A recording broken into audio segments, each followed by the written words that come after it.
대한민국 남자들이 가장 풀어지는 순간이라고 한다면은 아마 예비군 훈련장일 겁니다. 아마 남자분들은 다 아실 거예요. 옷이 주는 분위기가 분명히 있습니다.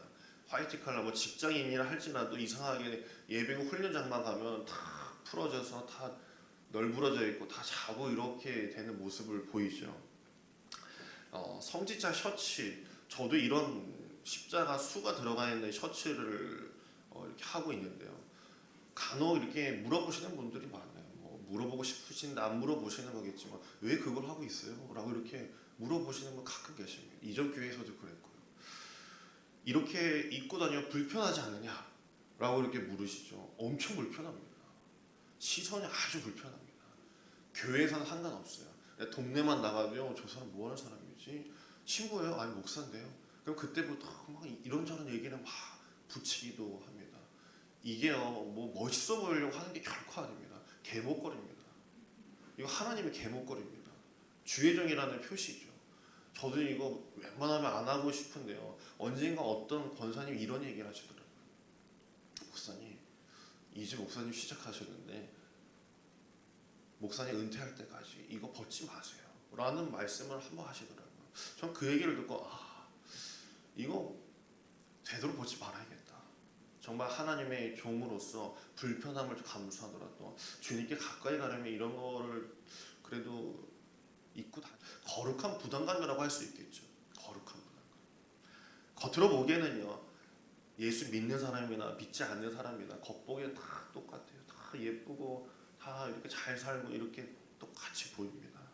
그러나 예수님을 고백해야 하는 그 순간, 부활절을 앞둔 이 고난 주간, 믿음을 보이는 우리의 모습이 되어야 할 줄 믿으시길 간절히 바랍니다. 우리가 언제 믿음을 보이느냐, 뭐 저같이 맨날 보이라는 것도 아니에요. 내가 정말 기도해야 할 시간, 내가 무릎을 꿇어야 할 그 시간, 그 시간을 내가 기억하면서 주님 앞에 나가는 것, 그것이 정말 믿는 자로서 보여야 할 모습인 줄 믿으시길 바랍니다. 오늘 베드로도 마찬가지였습니다. 예수 그리스도를 따르고 있노라 하고 믿음을 보여야 할 순간이었지만 그는 현실에서 도망친 사람이었습니다. 미련한 사람이었어요. 요즘 연일 뉴스에는요, 서울시장 선거판 그 뉴스가 아주 가득가득합니다. 선거판이 시작되면요, 참모들이 모이게 되어 있습니다. 당선이 목표인 이 모임이기 때문에요, 후보자나 마음이 맞는 사람, 일이 가능하게 하는 사람을 데리고 있어야 하는 것이죠. 그 이전에 제가 아는 국회의원이 한 분 계셨어요. 지금 어느 당의 최고위원으로 계셔요. 근데 그분이 이제 교구 담당이어서 그분이 이제 신방을 가거나 하는 일이 이제 자주 있죠. 그 어머님이 돌아가시는 이 장례가 있어서 제가 밤 10시가 넘어서 급하게 가봤어요. 그런데 저보다 참모들이 더 빨리 가 있더라고요. 얼마나 이제 열심을 하는지, 담당하는 목사보다 이 참모들이 뭐 수발 다 들고 하는 거예요. 이제 지난해 이제 선거철에도 이제 선거 사무실에 이렇게 들러서 이제 신방을 하게 되잖아요. 그러면 거기에 드나드는 사람이 얼마나 많은지 모릅니다. 오고 가면서 이제 보는 얼굴이 있습니다. 이제 자주 겹치는 얼굴들, 뭐 행사 때마다 장례 때마다 사무실에서 겹치는 얼굴들이 있어요. 나중에 보면요, 다 그분들이요, 뭐 구의원, 시의원, 뭐 기관장 거기에 다 자리에 다 거기 들어가 있더라고요. 그렇게 발벗고 돕는 이유는요, 내게 유익이 있으니까 열심히 하려고 그렇게 발벗고 나서는 경우가 상당히 많습니다. 제자들도 3년 동안 예수님을 고생하면서 따라다닌 이유가 뭐였겠습니까? 뭐 영혼을 위해서 따라다녔을까요? 초반에 결코 그렇지 않았습니다. 노숙자처럼 밖에서 자야만 있고 굶주려 다닌 이유가 뭐였겠습니까? 다들 성경에서도요, 사실적 표현을 이렇게 얘기하고 있어요. 누가복음 9장 46절에 보면 제자 중에서 누가 크냐 변론하리니 라고 이렇게 표현하고 있습니다. 주님, 제가 큽니까? 저 사람이 큽니까? 알려주십시오. 딱 정해주시면 좋을 것 같아요, 주님. 이라고 이야기한 부분이 사복음서에 다 나와 있죠. 제자들도 그럽니다. 베드로가 그렇게, 야 빌립아, 내가 들어온 지 너보다 일주일이나 빠른데, 내가 짬이 더 많은데 내가 더 위지 선임이지, 너 그거 알아야 된다 라고 이렇게 서로 제자들끼리 자신의 위치를 선점하고 있었어요. 자기 싸움을 하고 있었던 것이죠. 영원 구원보다도 예수님께서 유대인의 왕이 된다면 내가 그 자리 하나쯤이야 라는 생각으로 더 채워졌을 겁니다. 여자분들이 간혹 남자들에게 이런 이야기를 할 때가 있어요. 자기야, 어머님이랑 나랑 물에 빠지면은 누구 구할까? 라고 얘기합니다. 엄마 아빠 중에 누구 좋으냐? 라는 질문 다음으로 가장 어려운 질문입니다. 저는 둘 다 사랑합니다. 저 어머님이나 저희 아내랑 다 사랑하죠. 이 수준이에요. 이 수준. 지금 제자들이 질문하는 건 이 수준입니다. 엄마냐 아빠냐 이 수준이에요. 주님을 영원 구원의 그 메시아라고 결코 보지 않았어요. 예수님의 잡혀가는 모습에 그들이 도망칠만 했죠. 그들은 거기까지였기 때문에 그런 거예요. 그들의 수준은 거기까지였기 때문에. 세상이 그래요. 평소에 사업할 때는요, 전화도 아주 많이 옵니다. 평소에 밥 먹자는 사람들도 아주 많아요. 그러나 내가 조금만 쇠락하고 사업이 조금 틀어지게 된다면요, 바로 티가 나는 게 세상입니다. 전화 오던 것도 다 끊기고요. 평소에 밥 먹자고 하면 어우 좋다 하면서 밥 먹자라고 했던 사람들은 전화 안 받습니다. 그게 세상의 모습입니다. 그 많던 그 물이 제자들마저도 다 흩어져 버렸어요.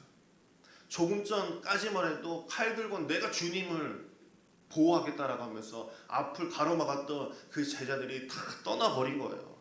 그나마 남은 게 베드로였습니다. 다혈질 하긴 해도 의리는 있었죠. 누가복음 22장 54절을 보면 예수를 잡아 끌고 대제사장의 집으로 들어갈 때 베드로가 멀찍이 서 있더라라고 이렇게 이야기를 하고 있어요. 베드로가 멀찍이 있었대요. 그럴 수밖에 없었겠죠. 베드로 고향에도 자기 처자식이 있었고 자기 어머니도 다 있었는데 자기가 말 한마디만 잘못하면은 자기 가족들 다 끌려올 판인데 그 베드로가 가까이 가서 내가 예수님 가까이 있었던 사람이다. 내가 제자다. 내가 따르던 사람이다 라고 쉽게 이야기할 수 있었겠습니까? 베드로는 그때까지 예수님의 사랑을 아직 몰랐습니다. 다만 인간적으로 배신할 수 없었고 도망할 수 없었기 때문에 멀찍이 서 있었던 것이에요. 제가 친한 친구가 하나 있었는데 대학교 때 들었던 얘기예요. 제 친구들이 다 교회 다니는 건 아니어서 술자리가 있었어요. 그 술자리에서 애들이 이제 술을 막 이렇게 먹고 마시니까 이렇게 속 얘기를 하더라고요. 자기가 중학교 때 저희들과 이제 함께 이제 동네를 가다가 급하게 자기들에게 다른 곳으로 이렇게 틀었던 적이 있었대요. 골목길에 틀었던 적이 있었대요. 그렇게 틀었던 이유가 자신의 이제 부모님의 장애가 있었던 게 저희랑 다 이해하지만 그 친구는 사춘기 때 그게 너무 싫었던 거예요.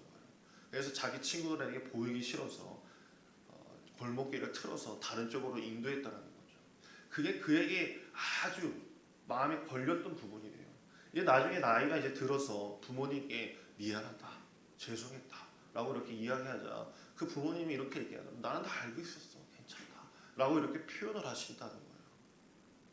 그게 너무 마음이 아파서 저희들한테 이제 털어내는 거죠. 괜찮다는 거예요. 난 다 알고 있었다. 주님께서 베드로가 배신할 것을 모르셨겠습니까? 마태복음 16장 16절에 보면요, 베드로가 아주 2000년 동안 되풀이 되는 우리의 고백이 되는 게 있어요. 주는 그리스도시죠. 살아계신 하나님의 아들입니다. 라는 그 고백을 했을 때 예수님께서 바로 그 다음에 이렇게 얘기하세요. 사탄아 물러가라. 진짜 더럽다. 가라. 라고 말씀하셨어요. 그때 싹을 잘라버렸어야죠. 예수님 알면서도요, 베드로를 그 곁에 두셨어요. 그때 내치셨어야 돼요. 그런데 주님께서는 내치시지를 않으셨어요. 오늘 말씀에서 베드로는 예수님을 모른 채 있습니다. 소위 쌩을 했어요. 쌩을 깠다고 그러죠. 멀찍이 서 있었어요. 3년 동안 살보치고 함께한 사람이라고 할 수 없을 정도로 배신했습니다. 어쩌면 멀찍이 십자가를 바라보는 건 우리의 모습이지 않을까요? 함께 잡혀 끌려갈까봐, 시간이 너무 뺏길까봐, 내가 예수 믿으면 너무 착해질까봐, 교회 다니면 헌금 내라고 할까봐, 내 일만으로도 너무 바쁜데 교회 가면은 천국 티켓 뺏길까봐 걱정돼서 헌신과 봉사가 요구되면 남의 이야기처럼 여기고 간신히 주일 예배만 멀찍이서 드려주는 예수님의 제자가 아닌 무리 중에 한 명으로 적정 거리를 두며 신앙생활을 하는 우리의 모습이 있지 않느냐라는 거예요. 그나마도 베드로는 도망가 보니 다른 제자들보다 낫다라고 이야기해줘야 될 거예요. 교회 안 다니는 것보다 그래도 일주일에 한 번이라도 나오는 게 낫다고 해야 될 거예요. 예수님의 말씀처럼 베드로는 스승 예수님을 배반했습니다. 흔히 베드로가 닭 우는 소리를 듣고 막 심히 울었다, 통곡했다라고 생각할 수 있겠지만요. 61절을 보면은 이렇게 말씀하고 있어요. 주께서 돌이켜 베드로를 보니라고 이렇게 얘기하고 있어요. 보니 62절 말미에 통곡했다라고 표현을 하고 있습니다. 닭이 3번 우는 것을 듣고 꼬끼꼬끼꼬끼 하고 우는 것을 듣고 내가 부인했구나 라는 것을 깨달은 것이 아니라 멀찍이 예수님을 바라보고 있었는데 주님께서 베드로를 딱 보는 그 순간 눈이 맞아버린 거죠. 그 순간 예수님의 눈빛을 보고 그는 신곡히 통곡했다라고 말하고 있어요. 예수님의 그 눈맞춤은 한없는 긍휼의 눈빛이었어요. 저 새끼 내 저럴 줄 알았어. 내가 그때 사탄아 물러가라 할 때 저걸 내쳤어야 되는데 그런 눈빛이 아니라 괜찮다 라는 그 예수님의 눈빛이었던 것이죠. 용산 삼각지 골목에 보면요, 옛집이라는 그 국수집이 하나 있습니다. 주인 할머니가 25년 동안 그 국수집을 운영하셨어요. 그 국수집에 10년 동안 2,500원, 요즘은 올라서 3,500원이에요. 그 국수집 가격이. SBS에서도 이렇게 소개되고 수요 미식회에도 나왔던 걸 알고 있어요. 그런데 그 SBS PD에게요, 어느 중년의 남자가 전화를 걸어왔다고 합니다. 그래서 그 PD에게 너무나 고맙다라고 이렇게 표현을 하더래요. 무슨 일이 있으셨냐, 사연이 있으셨냐라고 하자 그 중년의 남자가 자신이 이야기를 해주면서 자신의 사업이 아주 망해서 길거리를 떠돌아다니면서 용산역 근처에서 배를 하고 다녔대요. 노숙자였던 거죠.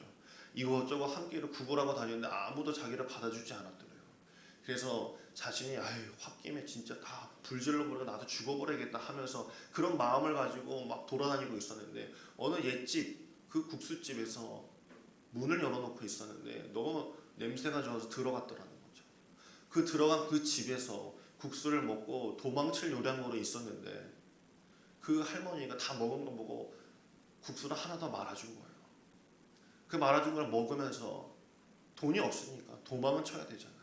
그래서 재빠르게 도망을 쳤다고 합니다. 근데 그 뒤로 할머니가 막 쫓아오더래요. 또 그렇구나. 그래 도망쳐야지 하면서 전속력으로 막 달려가는데 그 할머니가 자신의 뒤통수에다 이렇게 얘기하더래요. 그냥 가, 뛰지 말고, 그냥 다친다 라는 말을 자기 뒤통수에다 던져주더라는 거예요. 자신은 그 이야기를 들으면서 뛰는데 눈물이 나지 않을 수가 없었대요. 세상에 아직도 이런 사람이 있었구나 하면서 파라과이로 이민을 가서 그곳에서 장사하고 거기서 자리를 잡고 그 방송을 본 그 남자가 SBS PD에게 전화해서 자신의 이야기를 소개해줬다는 것이에요. 주님도 말씀하십니다. 슬퍼하지 마라. 그냥 가라. 천국 아무 공로 없이 나를 믿고 그냥 가거라 라고 주님께서 말씀하신 거예요. 난 괜찮다. 너희가 나를 팔았어야 했다. 이해한다.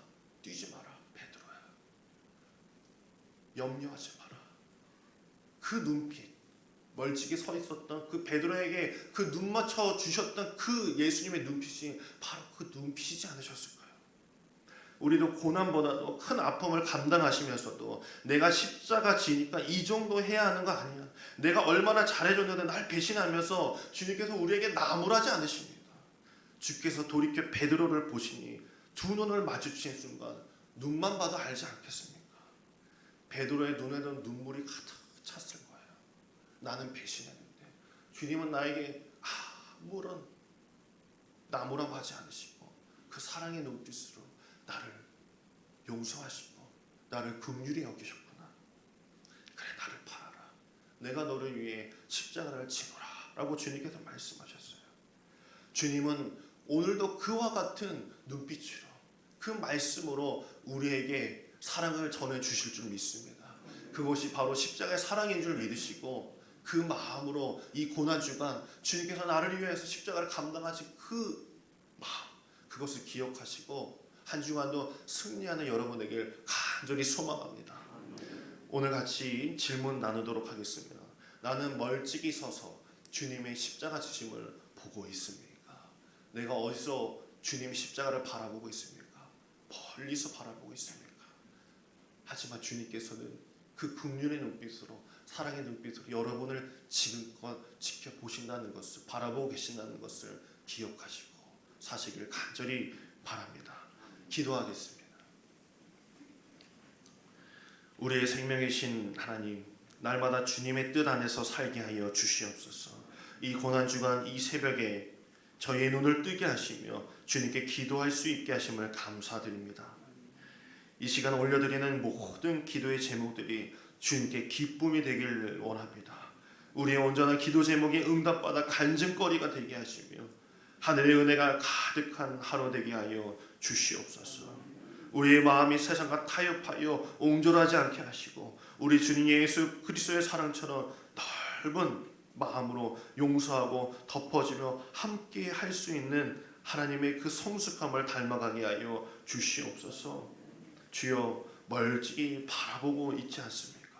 가까이 주님 곁에 머물 수 있는 저희 되도록 인도하여 주시옵소서. 주님의 사랑에 한이 없는 줄 믿습니다. 오늘도 그 눈빛으로 저희를 바라봐 주실 줄 믿사옵나이다. 크신 사랑, 힘 있게 용기 있게 하시며 오늘 하루도 능히 이겨내도록 인도하여 주시옵소서. 영적 지도자이신 목사님과 사모님을 강건케 하시며 영력을 더하시고 전한 이와 듣는 이가 다 복되게 하여 주시옵소서. 또한 우리 교회에 병상에 있는 교우들이 있습니다. 주님께서 위로의 손길을 베푸셔서 그들이 치유되고 변화되어 아버지 그들의 삶이 하나님의 역사의 장이 되도록 인도하여 주시옵소서. 또한 어려운 형편 속에서도 주님의 교회를 위하여서 새벽마다 이곳저곳에서 땀 흘리는 신실한 일꾼들에게 강건함을 더하여 주시고 주님의 교회를 섬기며 복음을 전하는 사역에 집중할 수 있도록 가정과